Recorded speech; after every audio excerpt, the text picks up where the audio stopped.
Crash Course Live is presented by Smash It Demolition Derbies, who host Bash for Cash, Blizzard Bash, and Capital City Carnage. Online at smashitderby.com. And Stirring Dirt Racing, host of Maymania's team show at the Golden Spike Arena in Ogden, Utah. Online at stirringdirtracing.com. Reckless Abandon Derby Apparel and Derby Inc. Magazine. This is the Crash Course Demolition Derby podcast, recorded live at the FingerLakes1.com studios in downtown Seneca Falls, New York. And now your host, Chris Marquardt. Good afternoon, good evening, and welcome to this edition of the Crash Course Demolition Derby podcast, episode number 420, which I still can't believe that we're marching our way through the mid-400s now at this point. We've got Jerrid Fisher is joining us on the line from Team Minnesota Madness, ended up taking home the win as we continue our march through the results of Blizzard Bash 2022. And we've also got Alex Seager and John Alexander joining us in studio as well, and they got to experience the wonders of live production, right? It always looks smooth once it goes live. Absolutely. Once you flip some switches, everything looks good, right? But deer season opened up Saturday, and a life-changing opportunity offered itself as you made some extra ear holes for a deer. I did. And turned it into a three-point, right? Yeah. No, he was actually, I don't know what he was before, but when he stepped out in front of me, it was a three-point. The other side had been freshly broke off. It was still fresh, and so he had a headache. And then Fighting over girls? Yeah. We've got some real nice deer on camera where I got him, and apparently he was talking to a young lady he shouldn't have been, and it was taken care of. It was actually my brother-in-law saw him. We sit kind of on opposite ends of a field, and my brother-in-law had him run past him and never gave him a shot, and it was 5 minutes later he stepped out in front of me. So yeah, that was the first buck, and I was proud of myself. I got the buck. First time I'd shot a deer with a scope on the rifle. I didn't get any black eyes, so that was good. So I'm seriously contemplating retirement. I mean, it's not going to get any better from here, right? It was a good opening day, so and most importantly, it was a safe opening day. I haven't heard of anything happening yet, so that's always the best news. The only thing hurt was pride in deer. Exactly. So it's a good situation. Alex was able to make the trip up. I mean, we've known Alex for a long time. It's good to see Alex here in person. And then John made the trip up. John's coming to us all the way from Elkton, Maryland. Spends a lot of time running shows like the Buck and some of that stuff in southeast Pennsylvania, Maryland. And we talk a lot about Maryland derbies in terms of T.J. McCulloch and Deadman, but there's Arcadia was a big show back when J&J had it before T.J. McCulloch took over Arcadia. That was always the volunteer fire department down there, had derbies. And that was kind of all that I knew of the Maryland Demolition Derby scene until I got talking a little bit with John and Jason Droz and some of the other people down that they know in that Delaware, Pennsylvania, Maryland loop. So we'll be talking a little bit about comparing some notes really between what we're going to get into with Jerry on the live stream out there in terms of the Camaro's a compact. Little different world out here. Yeah. And the Corning area and where Alex is from and from down there in Maryland. But first off, John was able to make the trip up and spend a little bit of a vacation up here and hopefully didn't sleep through the whole thing getting into the Gould Hotel. It was a pretty ritzy place by our measure, right? Yeah, that's high class here. And so he was able to hang out there and took in some of the sights, visited the McGee Diner, and ended up at, yeah. He's hitting all the high spots. He is. I mean, had a good tour guide. hung out at our place a little bit on Saturday, and then you said you went to Geneva today, right? Went up to the lake. Yes, sir. Well, you didn't get shot, so that's a bonus. Was the lake iced over? A little bit windy, a little bit cold. It was a good trip. And did you find the place all right? I was actually lost for a while. Well, I've been up in this Not area. all who wander are lost. Are they? No, I worked up here a couple times, and I always get lost when I'm working here. GPS is my best friend. Right. If I don't have that, the roads go. Yeah, they're a little windy. And getting through this place was an extra fun path. We were looking through the maze, and we walked all the way down the bottom floor, and no, I don't see any Finger Lakes, anything. We're going back the other way. That was all fun. my pictures. Yeah. So it's definitely been a fun. Yeah, I've given some not good directions once we get in the building as well. Paul Reynolds, I caught him on the floor and said, "Hey, come on up this way with us." So Yeah, it's sometimes we forget to tell them it's the top floor of the building, but Yeah, we happens. say it's the North Park building and it's Finger Lakes 1 and just sort of take for granted the fact that we know where it is. We're on the 3rd floor. You only got 2 to go through before you get here. No biggie. It's on the 3rd floor and you really can't miss it once you get up here. Yeah. But, well, Jerrid, man, second time through for Blizzard Bash, and I remember one of the times that we had talked about the team as a whole and the efforts out there in Topeka and what a challenge it is to get ready and to go run there. It was one of those things where it was just sort of a pinch me moment to have won the Derby to begin with, and now you've been able to do it twice. Yeah, it feels pretty good to pull that off. And to do it the way that you guys did it has got to feel pretty good too. I mean, that was a pretty convincing win for at least when it got down to the finishing touches. It looked like that Camaro was the class of the field. Yeah, pretty trusty motor in it. It seems to hang up pretty well for me. What was going on, real quick, to back up talking about the engines, what was going on with Nathan's car? Was that thing just cold-blooded, or was he having some issues with ignition? I think more. I know in the heat it was pretty cold-blooded. It wasn't quite warmed up, but I mean it's a new thing for him. Just trying to figure out all the bugs. I think it'll work out well for him here in the future. So Hold on. How can any motor from Minnesota be cold-blooded? Like, they're used to running at negative temperatures. I mean, Chris said it was like 15 in Topeka. I mean, that should have been like being at the beach for a motor from Minnesota. you would think it affects him more than you know, though. Yeah, Chris and I were lucky enough. We spent a lot of sunny days in Minnesota watching. What was it, Chris? Winter Slam. Winter Slam. Yeah, there you go. Wow, brain fart. You couldn't go with Winter Slam? When you talking about sunny days, I wasn't really sure where you were going. And like, you saw the sun, but it was a tease. yeah, but I mean, from day one, you know, we always talked about the level of competition and the level of builders in Minnesota, and you know, as Chris said, I mean, this is your guys' second big win out in Topeka. Second team win. Yeah. Well, I said second big win, but, you know. But they won Capital. Didn't you guys? I can't remember which. I think you won Capital City Carnage at one point too, didn't you? To tell you the truth, I don't remember if I did or not. That's I called know I've got concussions. second there. Oh yeah, I did take first. I beat Nate. Yeah.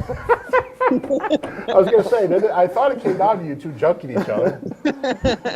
Remember, Yeah, you wanted to finish yeah, them off. You didn't want to do this anymore. The cars are too heavy. I remember it well. Yeah. Honestly, it seems like we've always had a pretty good showing down in Kansas, which is, I mean, it's nice. Besides our 2 wins, I mean, we've taken second and third as well down as a team. And I mean, besides our first year, one person's changed, and our team has been pretty consistent since then. Consistency is such a huge part of that operation down there too. I mean, you got to have that consistency, and you got to have that consistency that goes along with the communication, so that everybody knows what they're getting into. If you have a new person on the team, you still have to have that level of communication. But when you have the same team coming back over and over again, it would seem to me that there's that level of comfort and that level of trust that goes into having that continuity that just hasn't changed in so long that it's almost like second nature by the time you get the experience of driving on the track together so many times. Yeah. Yep.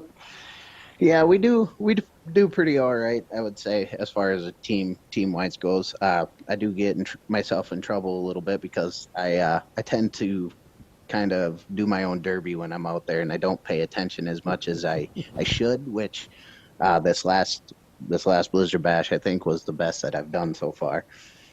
Well, that's one of your styles too. Just in watching from the outside, it's 4 Derby drivers watching out for one another. It's not necessarily a united front or united plan. You see more of that strategy sort of come up in the limited weld side of things. You can see that on display in full force in the feature, the way that the limited weld bumpers were all lined up and they had a front and they had their corner of the track, and anybody that kind of crossed over that line, it ended up being the battle, and that car kind of volunteered to get picked apart, and they never really got back to the rest of the team. On the other hand, you guys, at any given time, you might see 4 cars in 4 different corners picking fights with different people, and you just kind of keep an eye out for each other. It's a different strategy, but it seems to work. Yeah, it's worked out well for us. I mean, we always try to stay as one, but I mean, we kind of all have our own different driving strategy, and we end up all over the place. We touched on it last week with Jason and Colton both, and I mean, even if you run a team show or two throughout the year, it's still such a different mindset.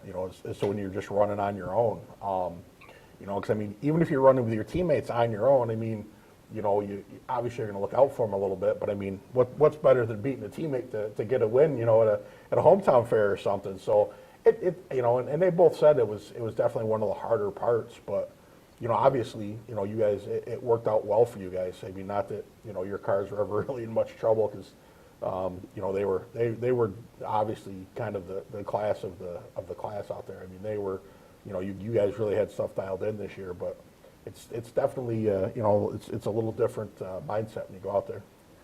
I mean, for you guys having spent a little bit of time watching it and following along and seeing what happens out there at Blizzard Bash, is there anything that you can kind of compare that to in terms of running at home? Not so much with the build, but with the competition level. I mean, you've got a family that's been in Derby for ages, and you've got a family, John, that goes way back too, way back. Back from when you were growing up with the dogs, and you were the only one the dogs would play with. That's right. But like, you get in that mindset where you're running for the win. Keep an eye out for a buddy, and it would seem to me that it'd be almost an easier strategy than trying to game plan it. Because once you get that lineup set, all it takes is one wrong punch in the mouth, and all the plan goes away. Correct. Mm-hmm. There's a big group of guys that I don't know. We don't run together. We end up battling together in our local shows, and then when we go elsewhere, not me, but they have a big group that goes PA and I forget where else they go, but we junk each other all out here, and then we go out everywhere else, and Sure.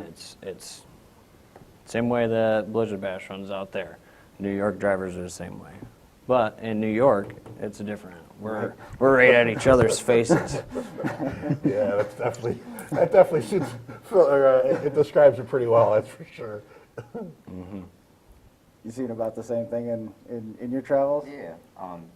My hometown show, a lot of us drivers, we've traveled to other shows, and it seems that we team up together and we do a good job. But at the hometown show, it's like a war, there's definitely a pecking order. Oh yeah. There's no plans on working You together. take that You just- plane and throw it out the window. yeah, all done with that. Just You better got ruin your- somebody's night. No, well, maybe. That's fine.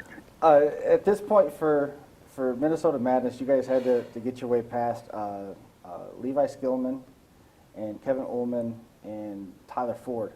I think were the last couple that were left for.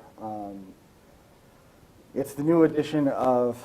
It was a compact killers this time, and I think they were compact Cadillacs when they won the first year, Yep. and they were team domination. I think they've got 3 wins, but between you and that team, you guys have accounted for at least the last 5 team wins in the compact side of things at Blizzard Bash. And I don't think they've had it much more than 7 times. Yeah. So that's a really, really impressive stat when you think about that, because if you guys weren't first, you were swapping places second and third. And then, Randy Maslowski and Team OMM, those guys have been finishing up there, and I think they can probably account for the podium finishes for the last 6 years. Yeah. You guys have been battling back and forth. When it came down to you guys, was it a point where you're looking at it like, here we go again?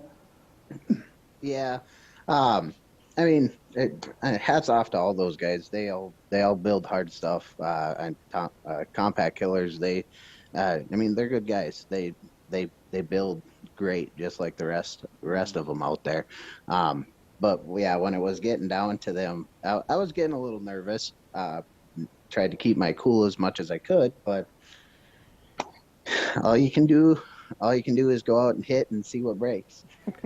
We, Chris and I have I think it was the last time we were at Capital City Carnage together.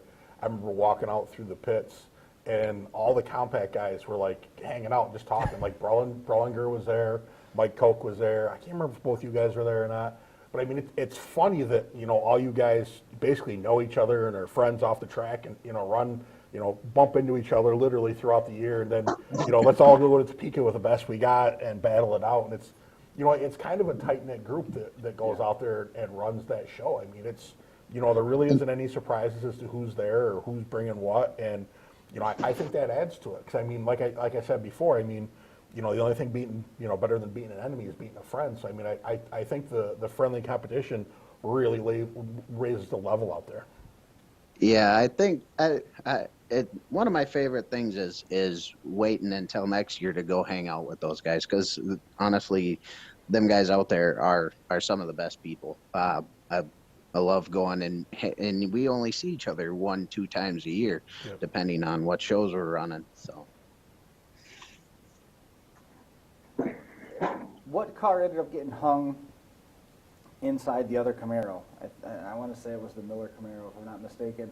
It was down off to, from our vantage point, it was down off to our left, and the bumper got up inside the fender, and then it peeled the whole fender back.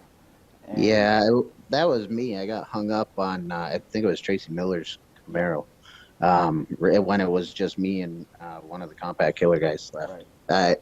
When he pinned me in there, I was actually pretty worried that I was going to be stuck there.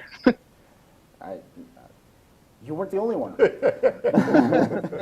When I saw that happen, I was shocked at how that the fender had ripped apart, and I'm almost wondering if just the nature of the sheet metal itself, the way that metal had been creased and packed in over the course of the Derby being run, it also made a weak point. It almost made that weak point right at that seam where everything had been creased up, and that's where it ripped out. And is it something that's common on those, that the sheet metal's thin enough to where it can become a can opener if you got the edge of a bumper inside there? Not necessarily. Honestly, I feel like it was a lot of luck. I mean, in my opinion, Derby is a lot of luck, and that was showing it right there.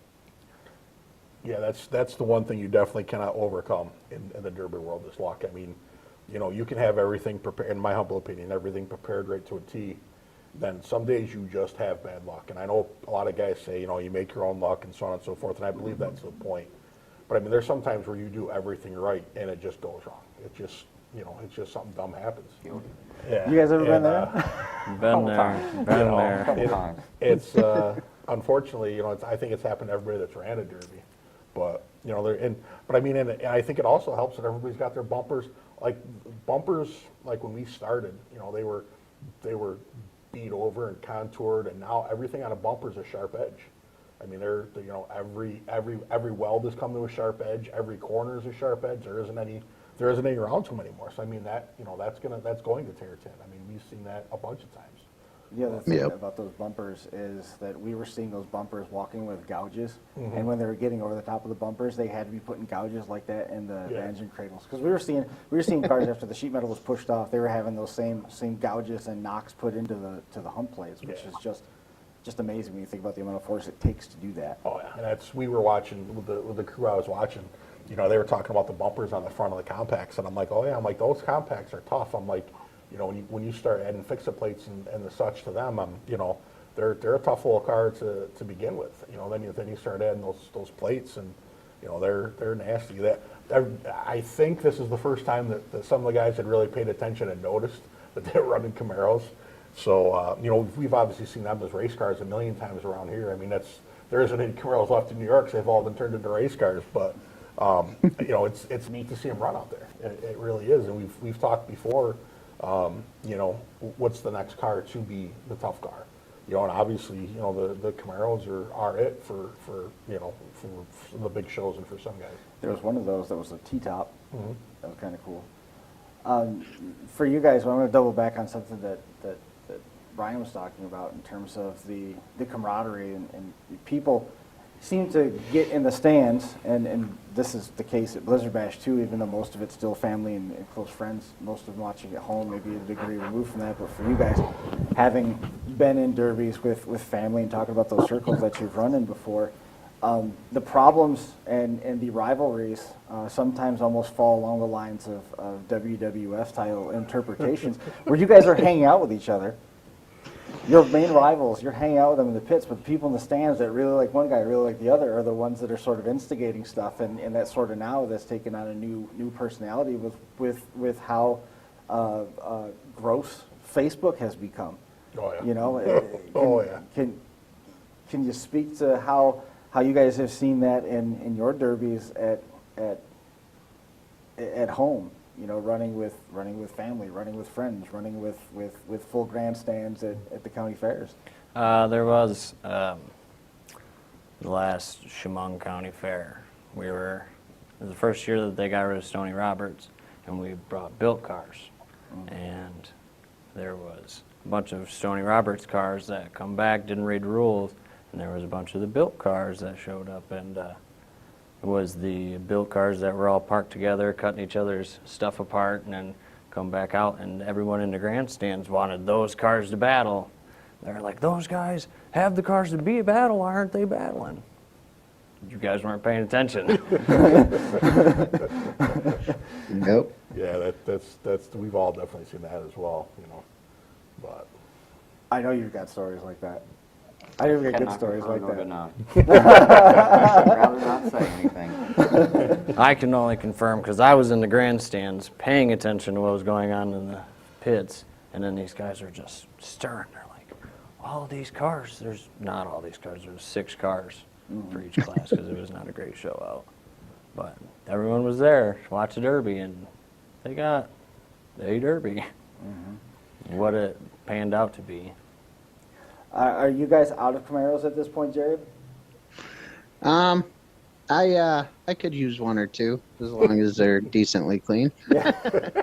you want to leave a number 2 just in case, or? Yeah.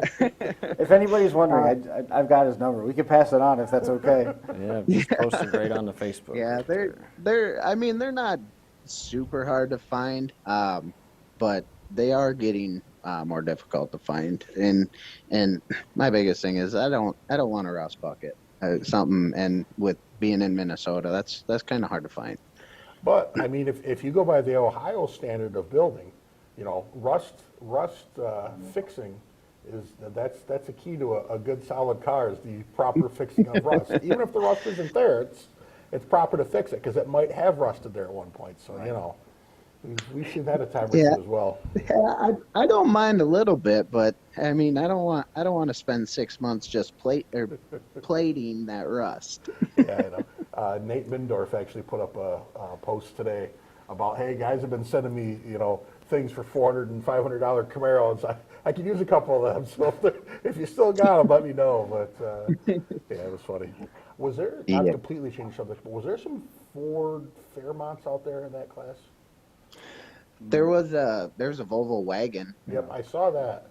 And, again, in my life, I have never seen a Volvo wagon do well at a Derby. It doesn't matter if it runs the stock motor or if they change it. I have never been impressed with a Volvo wagon at a Derby. You're making people mad. It's crazy. I mean, by all accounts, those cars should be nasty, but I've never seen one. They have to be driven very specifically. Tommy Woodbury did work with one a couple times. They can be driven. They have to be driven very lightly. Which is crazy the way those things are built. But we used to go way back in the day when we used to go down to Owego for the Derby. There was a guy that brought one down there for the compacts every year, and he would have all sorts of headaches and motor trouble. The next year, the last time he ran one, he put a small block in it, and he still had all sorts of trouble. Yeah. It blows my mind. You would think the way those cars are put together, you would think they would be tough. But. And then 726 Customs, Cody Knuth, he had a pretty wild wagon. That thing was nasty. Yeah, I think that was a Chevy wagon though, wasn't it? Yeah, it was a Malibu wagon, I believe. That thing looked like an Explorer sitting out there. It was amazing. I was like, yeah, he had some time into that thing. It looked nice. Is there a particular Camaro that you like to get your hands on? I know at one point you guys had some Firebirds out there as well, but it was sort of that same generation. Are these cars that you ran this year, is that from that same period, or did you guys have to get some stuff that was a little bit newer? No, we've always ran the 70s Camaros. I mean, once you get to 74 and older, they're a little bit different style as far as the body a little bit. Then you start getting into the 60s, they're even a lot more different. But typically sticking in between with the 70s Camaros or Firebirds, they're, in my opinion, all the same. What were you guys running for motors out there in them? I was running just a Ford 2.3 out of like a Bronco or like a Mustang or a Pinto, so with a 3-speed behind that. Gotcha. They were asking. A little bit of everything. Yeah, guys were asking what they were running, and I wasn't sure, so I just figured I'd ask since we had you. Yep. Yeah. No, it has some work done to it, but I mean, all in all, it's still just a little 4-cylinder. Yeah, obviously it did its job. I mean, you guys walked away with the big checks and the big trophies, so can't complain. Yeah. Yep. Now, how sore are you guys after that weekend? Because I've commented before that I enjoy watching the compacts because those guys, you guys put on a hell of a show. But how sore are you physically by the end of the weekend there? Myself, not as much sore as I am tired. I can understand that as well. But my car weighs so much that a lot of the times it would have to be a specific hit for me to really bounce around my car. Yeah, that makes sense. Not saying that it doesn't happen, but a lot of times I'm not too terribly sore afterwards. Is that car going to make a cameo in the spring? It'll be back. I drove it into the shed, so that was good. That's where she's going to sit for a little bit. I just think it's so crazy when you look at the abuse that those cars go through out there. And, really, coming back to what Jerrid was saying about being sore, it doesn't surprise me that he's not sore because, the hammer's not what bends. It's usually the nail, right? Very true, very true. I don't know, Nate was delivering some pretty big blows out there with the nose of his Camaro as well. So he was doing his fair share of hammering, that's for sure. Yeah, he was definitely being precise on his hits, which was nice. I mean, being a team, we all take our turns on taking out what we need to. The nose of his got bent up a little bit, and man, he put that right to use. He was taking radiators out like it was his job. He did a very nice job out there as well. Yes, he did. And Mike did an outstanding job too. He got buried there at the end, and it maybe I want to say somewhere around 4th or 5th overall. And Andy went out a little bit earlier. Did he get stuck on the wall, or did something happen when he was stuck on the wall? No, he wasn't stuck on the wall. I'm not exactly sure what happened to him. Yeah. I don't know if it. I honestly don't know what happened. Yeah, I saw the back bumper was up against the dirt there, and he was up there, and there was an exchange, and then the car didn't leave again. But I mean, for all the conversation that we have about the Camaros, we're sort of overlooking how good the W bodies do out there. Mm-hmm. The W bodies seem to hold up just fine. And honestly, off the top of my head, I don't remember anybody driving one of the Camrys or anything out there that jumps out. There was a couple Camrys out there. I forget which team. I know Bad Attitude, when we did them in the heat, they had one out there. It was lacking power, as a Camry is. Yeah. Yeah. How do you end up getting that Ford motor to turn as hard as it is? Is it all rear end gear? What was that? Your engine. Yeah. Your engine, for a 4-cylinder, it seemed like it was running just as good as any other power plant out there. Is that all just done with the rear end gear and the 3-speed combination?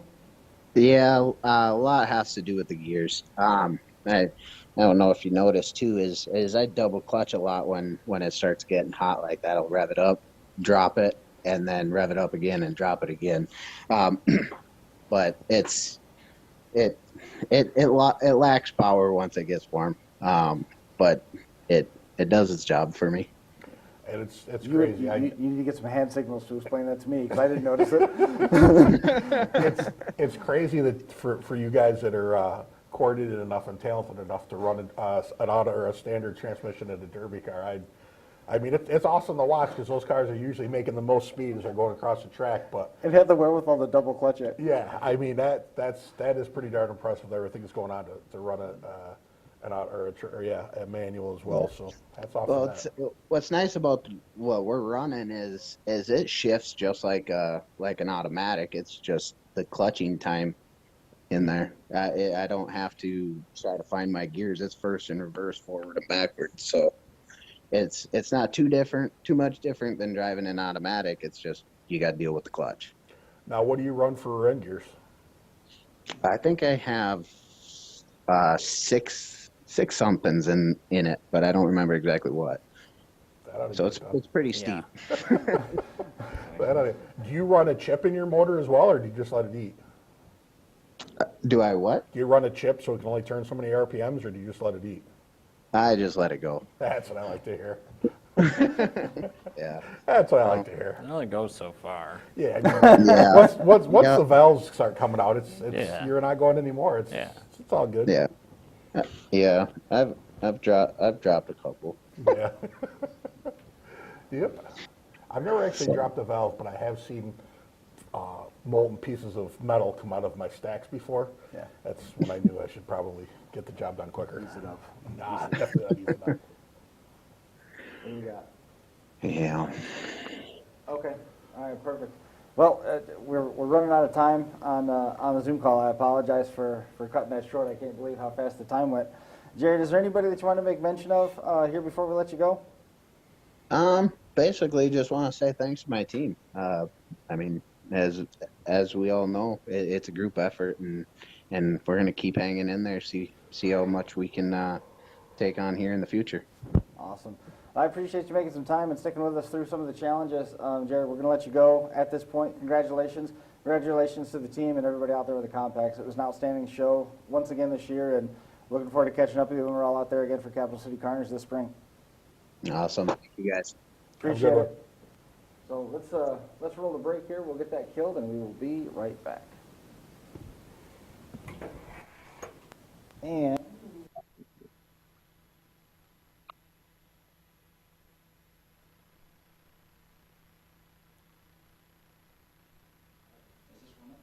so, Coach Virtual Turkey Derby was this weekend as we give an update here on the virtual unified points series.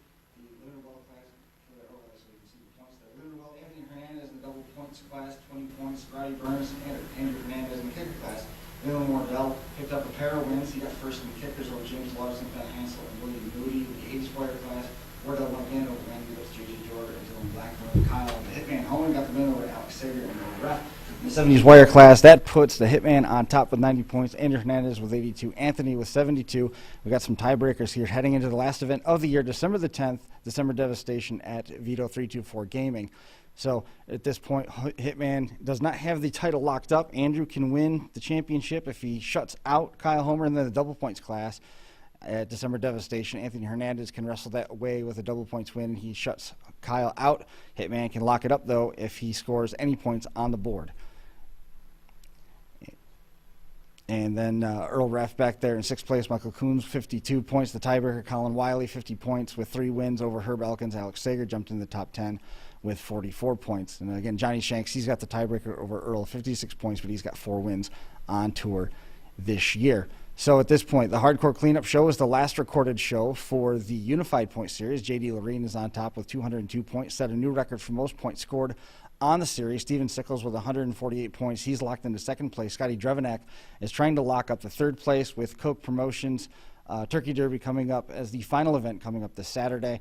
And Ty Richards, 68 points back there in fourth. Dennis Hogan, Trevor Jones, Don Santel, Bill Miller, Mark Metz with 50 points, and Cam Penwell. And he's up there leading the youth points as well. So, again, that's the results from the Hardcore Show. That was the last recorded event for the Unified Point Series. Scotty Drevenak in third place is trying to hang on to that spot, and at this point it looks like he's just about got it wrapped up. He's making the plans to go out there to the Turkey Derby. The Hardcore Tour has wrapped up their season. Big thanks out to all of the fans, the drivers, and the crews, and the Hardcore crew is looking forward to getting out there to the SMW Derby Expo and the spring meetings. Online you can follow along with everything going on with the 2022 Hardcore Tour wrap-up and the 2023 rules and events on hardcorederbypromotions.com. Of course, you can also follow along with all of the events that are part of the Unified Points Tour on 527unifiedseries.com, or check out Mark Elliott on Facebook at ME527 announcing, or just look up Mark Elliott. Demolition Derby Life magazine releases 12 copies a year and covers all of the action coast to coast for the Demolition Derby world, home of the hottest action motorsports magazine on the market. There's over 30 editions that have been published to date. A full year subscription is $119, and past issues are available.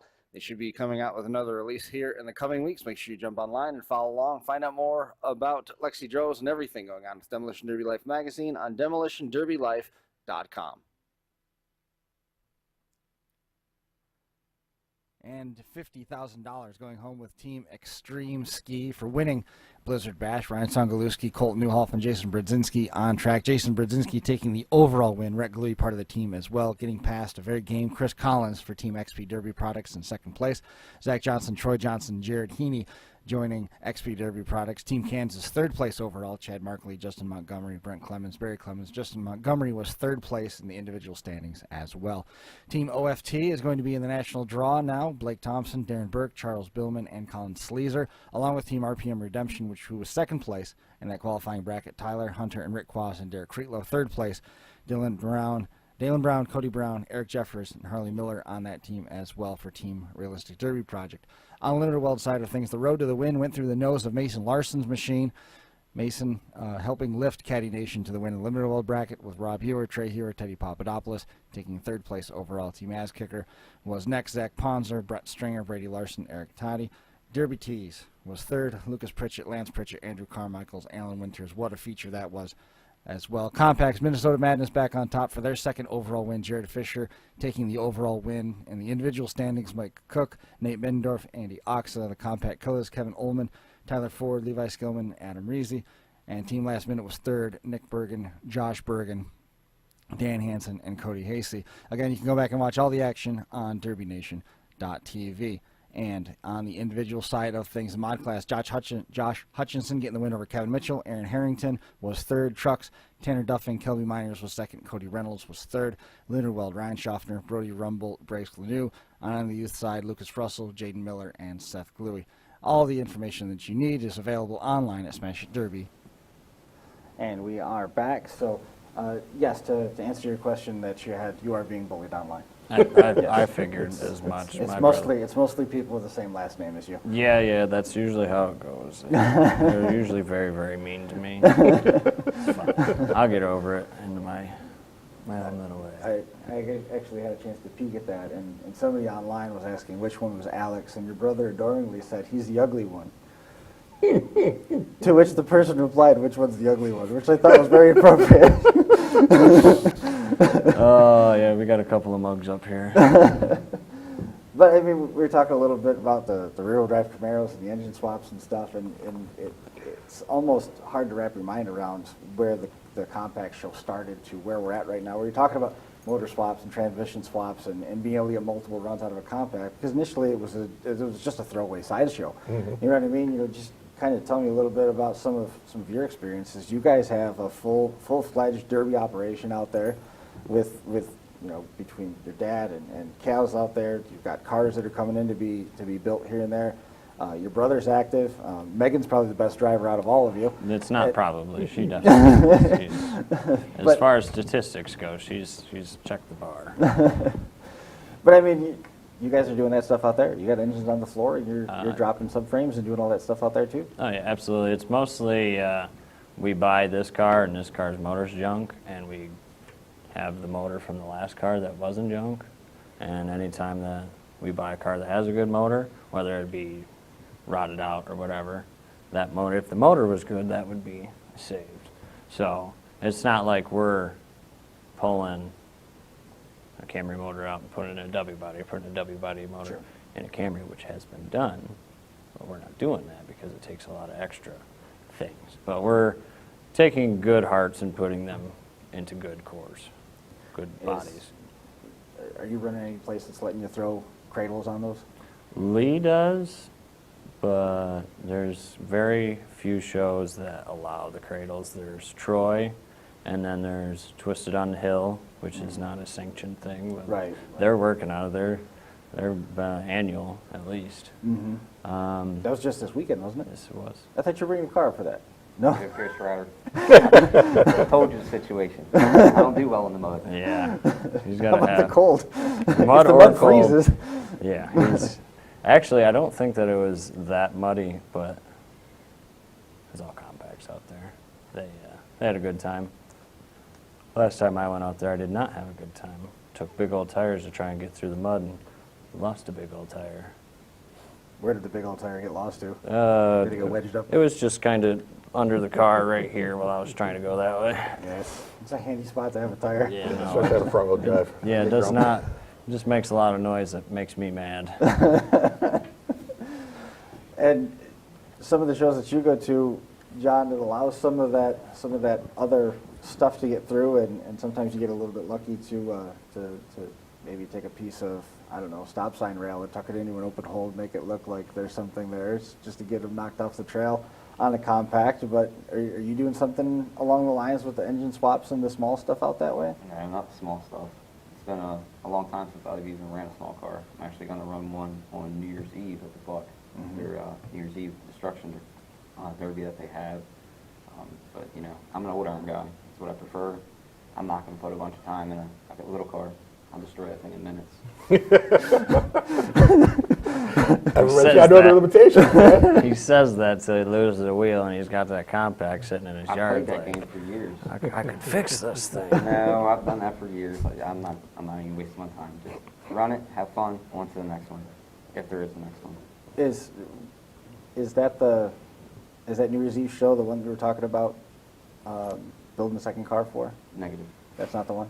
You had to pre-register and have your spot already bought. Oh, okay. I basically bought one of the last few remaining compact spots. That they At had. risk of somebody watching, I didn't want to spoil any surprises for anybody, but I know that there was some conversation about that second car. I wasn't sure if that was the place, but yeah, if anybody's wondering, we're gonna have to follow up on that after the show because I don't want to ruin any surprises because you never know. But like you hear these guys talking about what they're doing out there at Blizzard Bash, and you get these weird conversations that happen at these county fair level shows and some of these regional shows like down into Virginia that you've traveled to. You know, Matt Davidson, certainly no slouch. You've knocked on with him before, and all of your travels, Alex, with Lee and Marty and everybody, and we hear about how it's too much work, it's too much this, the cages are too much, but then we have people around here that they do that same amount of work, and they're able to get stuff to the point where it's just as effective, it's just as workable. The time is just invested in different parts of the car, and if you could get a car out there, I still believe that we've got drivers here that if they could get a car out there, it could be very competitive, even within a couple, 2 or 3 years of experience. Whether we're talking about something like a limited weld full size, or if we're talking about the compact side of the program too. I really believe that we're in a really, really fortunate spot where we are out here as a whole, and these are either yourselves or guys that you've had guys and gals both for that matter that you've had the chance of literally running into that.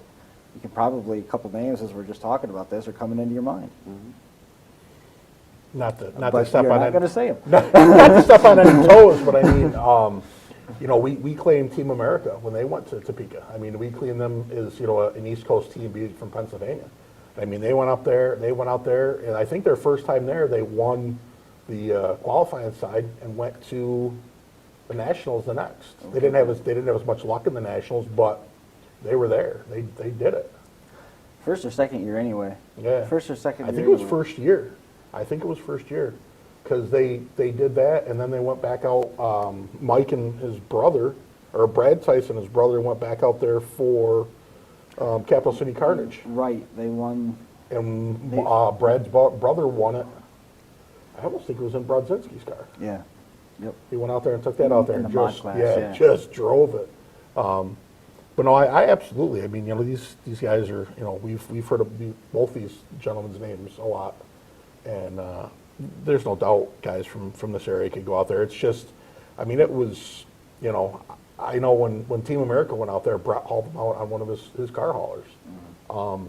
You know, it's 18, 20 hours. I mean, that's a lot of work and a lot of, especially with gas at $6 a gallon. You know, it's tough for people to get out there, but I have no doubt that there's people that could go out there and compete and win. Do you have a bucket list derby that you want to make sure you get the chance to compete at one time? Absolutely, I have. Bash for Cash is up there. Dead Man has snuck its way in there the last year. I was like, man, that looks like a blast. So Dead Man's a little bit closer in my realm of something that I'd like to get into. I did Mini Meltdown, that was a blast. Took fourth there. Went to Road Rage Team Show this last year, took second there. So I don't know. Dead Man might be fun. We're going to another team show in July. Which team show is that? I wish I could remember the name off the top of my head. We know it's July, and July 15th. PA show. There are so many weird names in PA. I can't. Lycoming, I want to say. yeah, Lycoming County Fair. Lycoming County Fair. Okay, yeah. They, my brother and Cal and Jason Grismore went down there 2 years ago, and they did not have very good luck. So now they've come up with new rules, and I've come up with some ambition. And I would like to run a team show. That sounds cool. I think Dead Man fits your driving style. It does. Chaos. I can hide very well in chaos, but I've been taking a couple of big shots recently that make me rethink some things. just how much fun chaos might be. Yeah. Yeah, sometimes the big shots will change things for you a little bit. Yes. yeah. It'll get your attention. Is there any place you wanted to try and check off the list at some point? For me, it's not a bucket list show anymore. For me, I enjoy the builds. You know, there's a lot of bucket list cars that I'd like to build. Right. It might not be any good. You know, we've had discussions about checking cabs, but you know, maybe in my hands I could build a good one. You know? Right. I think that would be fun and frightening. We've seen those run a couple times. I've seen, the San Filippo. There used to be That was two that awesome. sat out here at used to be Simone's Junkyard. For years they sat out there when they had a bunch of cars out in the front. So Let's be Oh, up at honest, 89 it's and cooler 20? than a Ford. it's cooler than a Ford. Are you gonna tilt it? Cannot confirm nor deny. I'd like to see what the frame of one of those looks like. I've heard they're all box and they're pretty straight. So Pretty straight. yeah, I've always, and it's, I mean, I haven't talked to many guys, but what I've heard and what I remember seeing is the bodies come apart on them pretty easily. That's what I see. To me, I think of it like a mud car. Yeah. They're tough. The steering on is probably not the best. The bodies come apart, but for the time that they do have steering, they're a weapon. Oh Use yeah, it. yeah, They're yeah. so you're right. heavy. Yeah. I'm sure that steering would be a weak point, but I don't know what the configuration is in the front. Like trying to fix the steering system on an Imperial, there's just nothing to fix. There's all Yeah. toothpicks no matter what you put in it. Yeah. Or I was shoot. going to ask you about that. Everything had steering problems this year at Topeka. It did. Did anybody try anything radical that you know of on Imperials to try to fix the steering? Wow, I didn't know if anybody would try anything. Nothing that when you look at it you think, wow, that's so foreign. Nothing that I was aware of. Nothing that was jumping off the page. There's a little bit more. I mean, I think the track was harder, Yeah. so there was a little bit more vulnerability to everybody. Yeah. And when you saw those hits on the side, no matter what you did, the shear force on that, just the lateral Oh, yeah. grip, the way the tires were gripping it, it was bending stuff. You were bending. There were times where you were bending steering components if you're getting hit from behind, Yeah. just because you're on the brakes trying to brace for it. It was And tearing I mean, stuff there's up. not anything you can really do. I mean, when a track's sloppy, you can make tires softer to bite. But I mean, in theory, harder tires will slide, but then you're going to bounce. And if you bounce, when you come down on a bounce, it's not good on anything. So there isn't, you can't really, you just got to live with a hard track. I mean,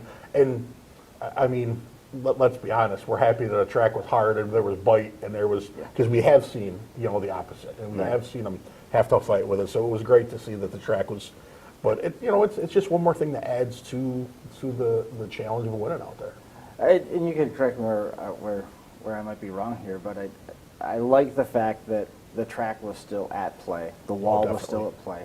Yeah. You had to beat everybody else, and you had to beat what was happening on track. And I saw some people that were frustrated by it. That ultimately it came down. It was almost to the point where it was a video game derby. Yeah. Whereas in the video game and the RDP stuff, as long as you're not. You haven't broken the radiator and everybody else has, you're probably going to win it unless you do something stupid. In this case, it was whoever was going to have steering last was going to win the thing. Yep. And last year it came down to, in the National Class, it came down to Mike Worth going head-to-head with Jerry Lyerly.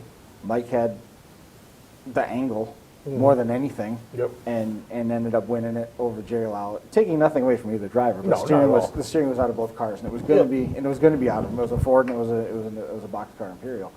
And this year, The frustration was that the last car that had steering, and Chris Collins had a little bit of steering left, but his nose had already started to go. So if they neither one of the drivers that were left were stupid, and we talked about this with Jason last week, if he were to back up under green flag, Jason's going to sit there and wait. He's going to bury his firewall. That's the end of it. So he knew he's not going to do that. He knew Chris wasn't going to do that. Well, and I thought he had a chance to. I thought he had a chance to put it away up there against the wall when Jason did have no steering, but he just didn't get the position. Yeah, it's definitely a big chess match. But like you said, I mean, it's something everybody's got to deal with. So it's it was neat though. In a couple of the features, guys were sent out of the ballpark, and that's how they were put out. And I have no issue with that. I mean, I think that's fair.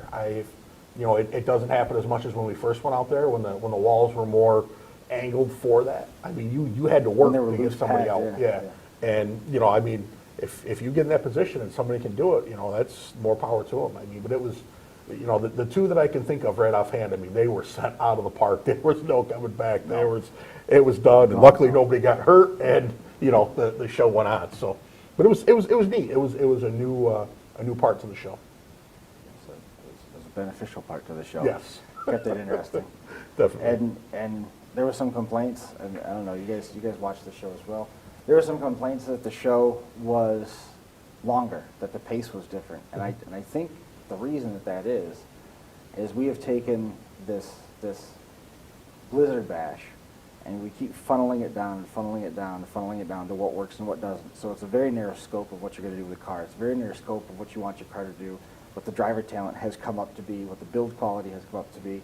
And you're going to have that longer for two reasons. One, you're hitting a dump truck with a dump truck, and you don't want your dump truck to get hit by somebody else's dump truck. It's just so hard, and it forces you to respect the other builders and wait for the opportune shot. I mean, you guys have watched it. You've been through derbies before. It doesn't seem like that the show is getting any less entertaining. It's just the strategy has changed. Correct. When I first started watching Blizzard Bash, I was not a fan. I hated how slow it was, and now I'm a huge fan. I love Blizzard Bash, and I didn't really think that it was slower this year. I thought that, maybe it took longer, but I thought that the pace was very upbeat from at least last year. I don't know. I like the way you worded that. That's probably more fair. It wasn't slower. It just took longer. I think More strategic driving. Yeah, definitely. That's what it comes down to. Like the shots that were being taken this year, they had the track to use every bit of the engine that they had, and a lot of the people were using it. So, and it really showed the people that knew how to drive their cars aggressively at Blizzard Bash, because they did. It was awesome. Right, wrong, and different. The winning team in the main class was taking home 12.5. Everybody can say whatever they want about payments and who's Per paying driver. what. Yeah, per driver. But a $12,500 check is, it's nothing to sniff at. It's also not going to dent what you spent. Yeah, I was about to say But that. still, it's to walk out of there with $12,500 as opposed to nothing is you're going to do what it takes to win. There were teams that walked out of there, unfortunately, with nothing. Oh yeah, no, less than nothing. There was definitely some guys that had some real rough weekends. I still can't believe Charles Dillon went through four transmissions. Yeah. Every time he took the track, it was a new transmission. Yeah, it's crazy. The amount of sliders and transmissions that went through Yeah. Blizzard Bash this year. You're talking about the bounce. That's really what you're talking about, steering versus that bounce But, deal. there was way more of those this year. But there was some issues where sliders came apart and they took part of the transmission or they took part of the rear end. On the floor. Yeah, that is insane when you see a slider with a tail shaft out of the back of the transmission laying there, or part of the pinion out of the rear end. Like that's insane. Like that's a lot of stuff to break. It's crazy to see that stuff happen. I can understand breaking the U joints in the sliders because basically all it is a PTO shaft with a universal in there. But There was some big stuff that got broke out there. It was crazy. They make new every day, and Absolutely. you too can have one if you're willing to trade money. Absolutely. A little bit of money, you can have your very own. Mm-hmm. We do have another break queued up. We're going to run through the rest of the breaks. We're going to run through everything right to the finish, and then we'll come back and we'll get everything wrapped up and make sure that Form 8 doesn't have to stay here until 8:30, 9 o'clock, because we could definitely fill that. So we're going to go to our break, and we'll come right back. Already looking ahead to March 3rd and 4th, the Stormont Vale Event Center in Topeka, Kansas, Capital City Carnage. Going to be the backdrop of 5 street stock weld one-and-dones, $5,000 to win. Each one of those heat draws are going to be Thursday, 7 o'clock start time there. Friday and Saturday pits open at 9:30. Limited weld, $10,000 to win. Weld compacts, $2,500 to win. 2-man extreme class, front-wheel drive, hobo class, front-wheel drive, minivan, hobo class, front-wheel drive, youth, hobo class, $2,500 to win. Each of those going to be streamed only online at derbynation.tv. Online for additional details, rules, and agendas, visit smashitderby.com. Also, looking ahead to Bash for Cash. Bash for Cash, May 26th, 27th, and 28th at the Ross County Fairgrounds in Chillicothe, Ohio. Friday, 7 o'clock start time for the 3-man Pro Stock Team Heats. Pits open at 8 o'clock. Saturday, 3 o'clock start time for the Power Wheels. At 4 o'clock, the rest of the card kicks off. Pro Stock Team Consi, the Smash It Mini Heats, the Street Stock Full-Size Smith Metalworks Youth Full-Size Street Stock Minivan and SUV class, Frank the Tank 70s Wire class, Smash It Full-Size, paying $10,000 to win. Pits open at 8 a.m. on Saturday, and then Sunday at 1 o'clock, Smash It Mini Consi, the Youth Minis, the Street Stock Minis, the Relic class, Smash It Mini Feature, 3-man Pro Stock Team Feature. Pits open at 8 o'clock. Payouts, 3-man Pro Stock, $30,000 to win. Smash It Full Size, $10,000 to win. Smash It Mini Class, $10,000 to win. And all the one-and-dones paying $2,500 to win there. Again, details, rules, information available online, smashitderby.com. And then just real quick, rounding it out for the county fair side of the season.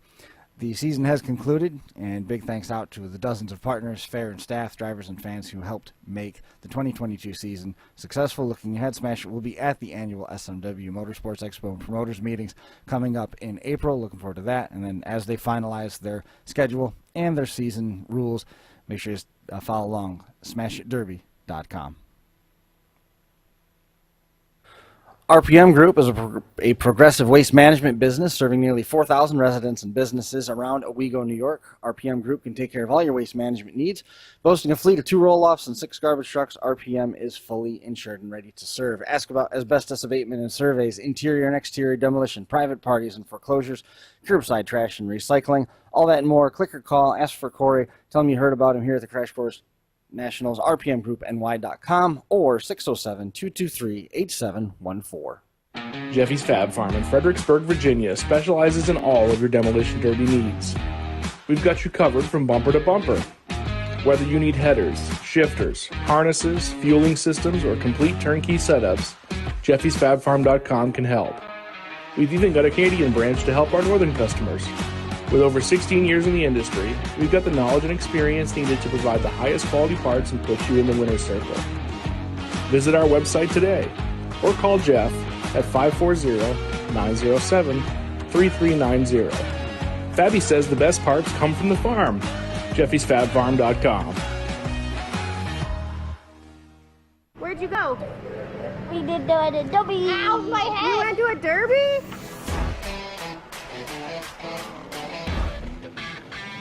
Hey Derby World, this is All For Him Racing Videos, where Derby never ends. We have people come up and ask, what is All For Him Racing Videos? And the answer is a YouTube channel dedicated to growing the sport of demolition derby in a positive and fun way. Our passion is to show the next generation the sport and capture the memories for generations to come.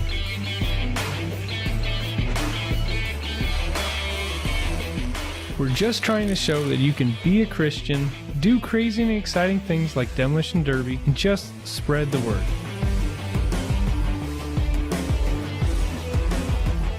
We have traveled all over the country filming events, all while meeting many great people, hearing amazing stories, seeing the passion for this sport, and falling in love with the derby community.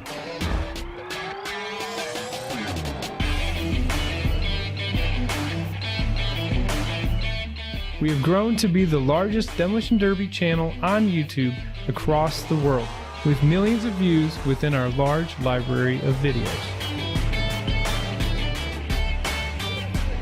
We love what we do and can't wait for what the future has in store. We always want to be a place for positive, exciting, and action-packed Derby videos.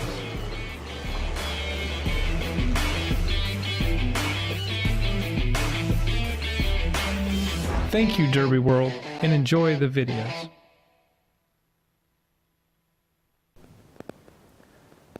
And we are back, just kind of coming back to wrap things up. I got a message from Mark Elliott as we were wrapping up with Jerrid Fisher, and he said big things are on the horizon for the end of 2022 and for 2023 with the Unified Point Series.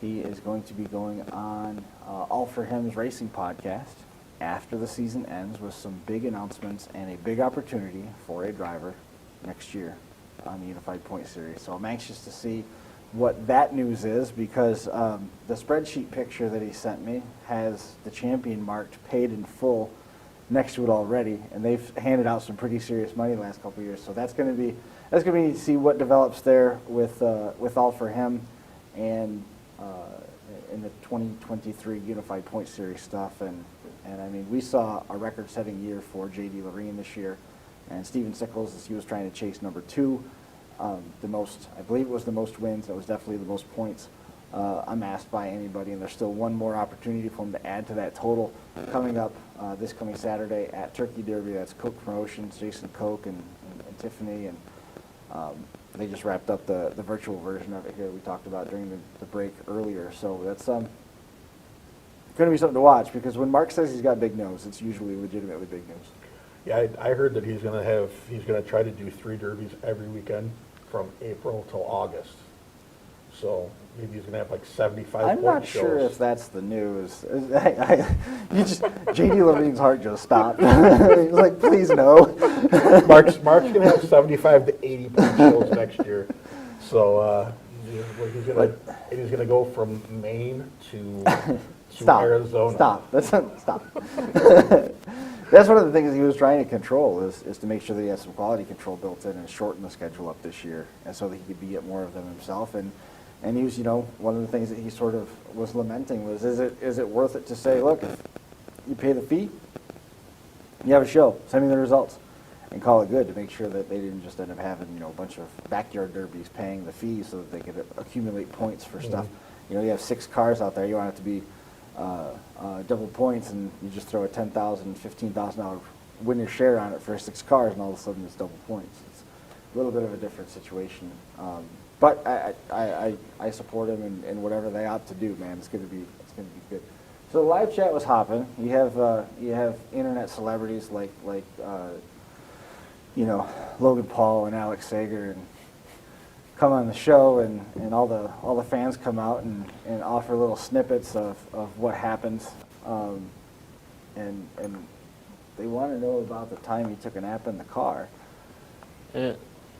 Because we saw Jimmy Johnson do that one time, and he was boxing the Invisible Man when he woke up. I boxed the Invisible Man for about 3 seconds, and I won. I was only asleep for 3 or 4 seconds maybe. I popped back up and told the official I was fine, and we never stopped the Derby. Some people stopped. I didn't stop. But So you got knocked back in the seat? so I was in the forward motion and then transferred to reverse, and in that, as soon as I locked into reverse, I get caught in this a lot. I lurch in reverse and I get smacked back into the seat, and that put me forward and then to the side. It was just a little bouncing around. It's all good. Nothing major. Nothing major. I did it 2 more times and didn't go out that. You have to wear a helmet now, though, when you derby, right? I always wear a helmet. I just took it off for this one. You ever get knocked out of the car? No, never been knocked out. Don't do it. I do not suggest it at all. It's a very scary experience to go black and come back and everything is still there. But I'm kind of a psychopath, so I didn't care. I was like, I'm not stopping. They told me if they went out, they were taking me out of the Derby. I didn't go out. You guys, I'm fine. Not happening. Did you have the ears ringing and everything? Oh, I was rocked for probably another minute after, because in the video I was stuck right after that, and I was just doing this, not really doing anything with anything else. I was just going forward and reverse, and then you see me realize I was like, oh, I have to do things with the steering wheel and get unhung. Were you knocked out in any of your concussions? Did you remember? Yeah, there was a couple. I think there was 3 or 4 of them where I was out. But not like for an extended amount of time. You know, sometimes you see traumatic head injuries or back issues like Tua Tagovailoa, where you know, everything tightens up and you're frozen. And I didn't have anything like that where I stiffened up like a UFC fighter or anything. But I definitely was not present for all the activities. I saw one of those where somebody locked up once in a fight in school, and between the way they were locked up, the noise they were making, I swore they were dead. Yes, I know if they were dead, they would be making noises, but the way they looked, it was shocking. So this is not good. Yeah, this is not good. Thankfully, I was just a spectator at said event and wasn't involved. Yep, and I really think that I'm probably kind of lucky that I didn't go out multiple times riding with Jeremy Gully. Because the seat, it's a much better story. I mean, there's just no. Is it like Yeah, I mean, it seems like it would have been better if I was out. It would have been better if I was out. No, because now you can tell the story about what it felt like to expose your shin bone, and like what it was like to wave the guy on as he was coming at you at like 60, and all the good stuff you did. I did that. You did do it. Both of those. I did do that. I didn't even know that the tire was ripped off that right side. And I stuck my hand out the window and told Eric and George to come again. And it was, I mean, at that point, it was probably just layered poor life choices. You know, it's like take a minute and evaluate. It's like I made a lot of wrong turns to get to this point, but we were there. We did it, and never again. That seat track being broke was turns out the least of my concerns. You didn't really have any concerns until you pulled up your pant leg and saw your shin bone. And then you were like, I should probably do something at this point. That's not true. That's not true. When the seat track was broke and I was trying to brace myself at, I don't know, it was somewhere between 25 and 80 miles an hour with my feet on the dash bar thinking this has got to be able to help something, and my tibia and fibula both legs tried to exit above my kneecap and go past my ears. That was a point where I thought, and if I may steal the line from Gannon, there's no sissies in the Hall of Fame, and I'm not getting out of this truck. I live by that. And then I got to, and my shin bone's a color white I don't ever want to see again, ever. Isn't it amazing how bright bones are? Like how white they really are. And especially inside all that red gooey stuff. And like You're getting kicked off Facebook. the voice in my head even had that, that ringing in your ears when you get your bell rung or whatever. It said, that voice was telling me in that tone that something was bad about that shin, but I wasn't getting out of that car. Mine always tells me I'm fine. Well, obviously Chris was fine because he kept going. He was happy till he got out. And then I had to explain to a lot of people. I'm pretty sure the text was, I said, how'd it go? And you said, I'm at the ER. That was the first response I got. And you thought it was a joke. I was like, what? Yep, you thought it was a joke. And then I went downhill quickly from there. Because it wasn't anywhere near as bad as when you had to tell Mrs. Marquardt that you were at said ER. Well, I drove myself there. Yes, with your shin bone exposed. Yes. Oh my God. It was covered with, I don't even know what was there. They put something.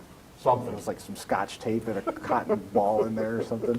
Oh. But when I pulled up my pant leg to show the guy in the ambulance, because they said you probably should go get that looked at. So I went and had it looked at, and he goes like this. And the guy looked kind of like Mike Rowe, from Dirty Guys. He did. I said, what? And he goes, you might want to go and he gestured someplace, and then he went and threw up. So I went over to the medical tent at the fairgrounds. The medical tent / show barn for the dairy cattle, and they said, So I drove to the local hospital and made arrangements. Andy Vona and everybody, they took care of the equipment and got everything situated. And I had to call Mrs. Marquardt, and I said, now, the good news is I'm okay. She goes, what did you do? I'm so glad I wasn't there to be part of the blame. I need to go to the emergency room. And she repeated the same sentence, but it sounded way worse than the first time. It sounded way worse. And then I got to the emergency room, and they said, we're going to have to sew this up with both internal and external stitches because there's really not a lot of skin there, and it's pretty tight now. So they stitched it all back up. And he said, how did you do that again? And I'm like, my brother's got a 69 C10 pickup truck. And we were trying to get it off the trailer because it was like, it had a flat tire, and it kept tracking sideways, and it's old. He's going to restore it. It's a great-looking truck. I can show you the pictures. He goes, no, just tell me again how this happened. I'm like, well, it slid off the ramp a little bit, and as it came down, the bumper, I just couldn't miss it. The bumper came down, and it just ripped my shin open. And he goes, well, how are you on your tetanus shots? Foiled. Yeah. So we did the tetanus shot thing, and he stitched it up, and he didn't ask any more questions, and everything was good. You drove home and you're feeling your heart beating in your shin. In my ears. In my ears. Listening to that story is almost as good as what on the Dale Jr. download, Katie Schrader describes losing the tip of his thumb on his NASCAR truck. Yeah. Yeah. He was just as calm as you. He walked to the ambulance and said, hey, guys, get in. And he's like, no, I'm not getting in. You just need to take me to get this fixed. And he said, they brought my thumb, but they couldn't put it back on. And he said, when they were working on it, before they did anything, I said, wait, listen, you've got to clip the end of that bone a little more and put some extra so the skin covers it, because if it's just bone, it's going to hurt. So I need some flesh there. They thought he was a little on the crazy side. Most people would. And they went, but... For the record, I will say that Chris did get in a truck with Jeremy Gully, and Jeremy's offered numerous times to do a two-man extreme with me, and I've turned it down. So That was not a two-man extreme. no, that was just Chris riding. Everyone's like, why didn't you hang on to the bar in the front? It's not a system. Did you have a seatbelt on? Yeah. Yeah, I had a seatbelt, and I also had a neck roll, too. Andy Bona said, you're going to want this. And I said, I am. And he goes, you am. And he was right. And he was right. And really, they did try to fix the seat track, and it just happened to break because Jeremy hits everything. How do you mock chicken? Is that what you always describe it as? Yeah. That's it. Yeah. You know what people say when they're in traumatic experiences that they see God? Mm-hmm. He was in the mirror. He was waving. He was like, good luck. Oh, yeah. That's why I've never done a two-man extreme with Jeremy. It's fun.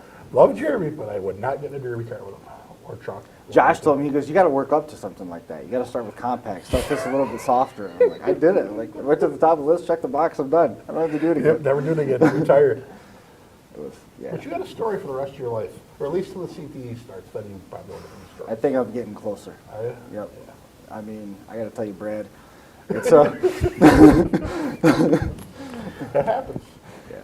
We've told that story a lot of times, though. I'm sure people are bored of that. Nate's never heard it before. No, That's why he that's a was great laughing story. over it. There's not a Derby fan in the world that can't love that story. Did you ever get anything like that in a car? Brett Relier at Waterloo, the first time he came up, I had a 70-something, 70 or 71 Imperial. The first time he came up. The first time he ever came to Waterloo, he came up with Mark. And, Not the time he shut off for you. No, not that okay. time. And he came up, and he had like one of those Pontiac hatchback wagons, you know what I mean? Like, not a Parisian, but. And him and Mark were in the feature, me, and then there was a couple other local guys in the feature. And, I went after one of the local guys because I wasn't a big fan of him. And I look up, and way at the west end, Brett was sideways. So I'm like, and I had never met Brett, never said a word to him. So I went down wide open, hit him in the passenger door as fast as that car would go. And the way he was sitting, it was kind of in an angle, so I grazed off and steered, and I came back and looked, and somebody had Mark pinned against the inside guardrail. And me, in my infinite wisdom, being the incredible derby driver I am, drove right into the passenger's door of that wagon with an Imperial and did really nothing. And I couldn't even enjoy the hit because Brett hit me a millisecond later. And I remember the exhilaration of hitting Mark, and the next thing I remember is looking up and seeing my doorpost like up here, and I'm like, how the hell did I get down here on the floor? So I grabbed the post and pulled myself back up in and looked behind me, and the speaker deck was bent at like a 90, and Brett's bumper was right there. And I'm like, I don't really remember that happening. So I sat there for a minute. I'm like, man, that kind of hurt. Everything hurt. My hair, my toenails, everything. And I went, my car's still running. So I eventually got unstuck from Brett, and he broke the distributor cap, which years later he would just put his hand on it and run that way and win the show with it, because he's done that before. But he didn't do it this night, so, and I finally got loose, and I'm like, do I really want to keep derbying? Because literally everything hurt. And I think I ended up second to Mark, but that was a rough night. You got to stop hitting wagons at the doors. Oh yeah, that wasn't one of the best choices I made, but what are you going to do? Quarter panel, a little different story. Yeah, I should have hit him right in the front fender or rear tire as fast as that thing would go, but I didn't. No. The doors are such an easy target. They're so fun, especially if there's a soft part, no cage. Well, this was It's like a billboard. 25 years ago. There was no cages at Waterloo then. Yeah, at that There's no point. C-bars? No. 25 years ago? 25 years ago was 1997. Yes, there was no. nothing. They weren't even putting seat belts across the pillars. They were slamming the door shut and 97, they were probably tying the using, damn thing. factory bench Yeah. seats around Yeah. my area for battery hold downs. Yeah. Yeah, They were cutting a hole in the seat, Yeah. ratchet strapping it. No, because the first person I remember putting a C-bar in at Waterloo was Ben, and they made him cut it out. And all it was went to pillar, nothing else. And Ben did it. Yeah, he ran. I don't know if it was pillar to pillar then. No, it wasn't straight pillar to pillar. What But did that you was what did you put year that in? 74 new four-door full post Newport. It was the year Mark had that white wagon that got junked in the feature. Brian Wise won with that Monaco.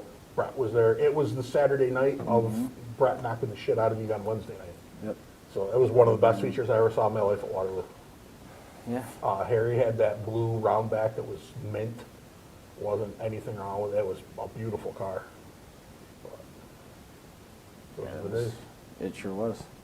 I remember everything that you just described.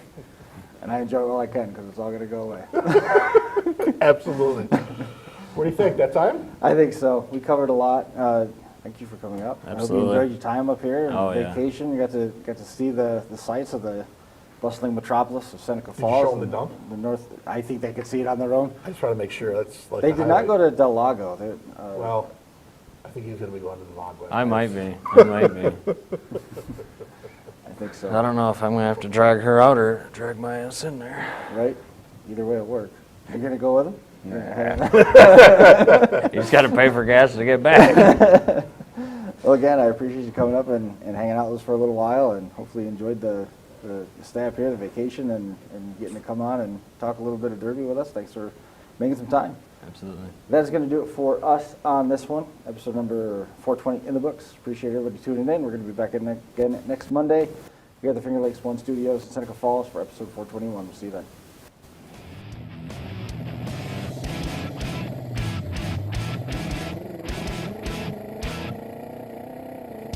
The Crash Course Live is presented by Smash It Demolition Derby, who host Bash for Cash, Blizzard Bash, and Capital City Carnage. Online at smashitderby.com. And Stirring Dirt Racing, host of Maymania's team show at the Golden Spike Arena in Ogden, Utah. Online at stirringdirtracing.com. Reckless Abandon Derby Apparel and Derby Inc. Magazine. This is the Crash Course Demolition Derby podcast, recorded live at the FingerLakes1.com studios in downtown Seneca Falls, New York.